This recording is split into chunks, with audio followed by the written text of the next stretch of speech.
యువగళం పాదయాత్రకు నేటికి 3 ఏళ్ళు.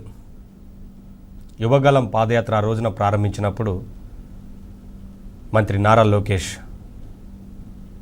ఎన్నో సవాళ్ళను ఎదుర్కొన్నారు, ఎన్నో ఇబ్బందులను ఎదుర్కొన్నారు. పాదయాత్ర ప్రారంభం నుంచి కూడా అడుగడుగున ఆ రోజున వైసీపీ అడ్డుకునే ప్రయత్నం చేసింది. కనీసం అక్కడ నించొని మాట్లాడటానికి కూడా అవకాశం ఇవ్వలేదు. ఒక స్టూల్ మీద నించొని మాట్లాడుతున్నా కూడా మైకులు లాక్కొని వెళ్ళిపోయిన పరిస్థితి, స్టూళ్ళు లాక్కెళ్ళిపోయిన పరిస్థితి. పోలీసులు జీవో నంబర్ 1 తీసుకొచ్చి పాదయాత్రను ముందుకు సాగకుండా ఉండే ప్రయత్నం చేశారు. అనుమతులు ఇవ్వలేదు, ఎన్నో రకాలుగా అడ్డంకులు సృష్టించారు.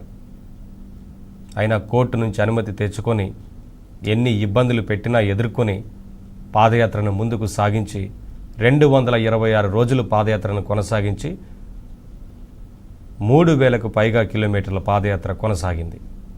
ప్రజా సమస్యలు తెలుసుకుంటూ ముందుకెళ్లారు. గ్రామాన ప్రతి నియోజకవర్గంలో ఉన్న సమస్యలకు సంబంధించి అన్ని వర్గాల ప్రజలతో మాట్లాడారు. యువతతో మాట్లాడారు, మహిళలతో మాట్లాడారు. ప్రతి ఒక్కరితోని అన్ని వర్గాల ప్రజలను కలుస్తూ పాదయాత్ర ముందుకు సాగింది. ఒక అవగాహనతో ఆ రోజున ప్రతి నియోజకవర్గంలో ఉన్న ప్రతి సమస్య గురించి కూడా వినతి పత్రాలు స్వీకరించారు, మీటింగ్లు అరేంజ్ చేశారు, వారితో మాట్లాడారు. ఆ సమస్యలకు పరిష్కారం ఎలా ఉంటుందనే విషయం గురించి కూడా చర్చించారు. ఆ తర్వాత పాదయాత్ర సాగిన నియోజకవర్గాల్లో దాదాపుగా అన్ని నియోజకవర్గాల్లో కూటమి ప్రభుత్వం విజయం సాధించింది. కూటమి నేతలు గెలిచారు. దాదాపుగా ఆయా నియోజకవర్గాల్లో ఎక్కడైతే పాదయాత్ర సాగిందో ఆ నియోజకవర్గాలన్నీ కూడా కూటమి పార్టీలు అభ్యర్థులు గెలుపొందారు. పాదయాత్ర సాగుతున్న మొత్తం అన్ని నియోజకవర్గాల్లో కూడా ఏదో ఒక రకంగా ఇబ్బందులు సృష్టించింది వైసీపీ నేతలు కూడా స్థానికంగా చాలా ఇబ్బందులు గురి చేశారు, అడ్డుకునే ప్రయత్నం చేశారు. జీవో నంబర్ 1 పేరుతో తీసుకొచ్చి రోడ్డు ఎక్కొద్దంటూ ఎప్పుడూ లేని కొన్ని చట్టాలని, కొన్ని రూల్స్ని తీసుకొచ్చారు. అయినప్పటికీ కోర్టు ద్వారా అనుమతి తీసుకొని పాదయాత్రను సాగించి విజయవంతంగా ముందుకు వెళ్ళారు.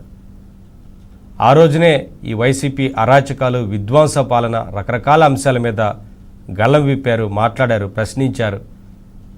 ఎవరెవరైతే తప్పులు చేస్తున్నారో వారందరి పేర్లు రెడ్ బుక్లో నోట్ చేసుకుంటున్నామంటూ హెచ్చరించారు. రెడ్ బుక్ అంటే ఇదేమీ సొంత రాజ్యాంగం కాదు. ఎవరైతే తప్పు చేస్తున్న వారు ఉన్నారో వారిని చట్ట ప్రకారమే చర్యలు ఉంటాయని చెప్పారు.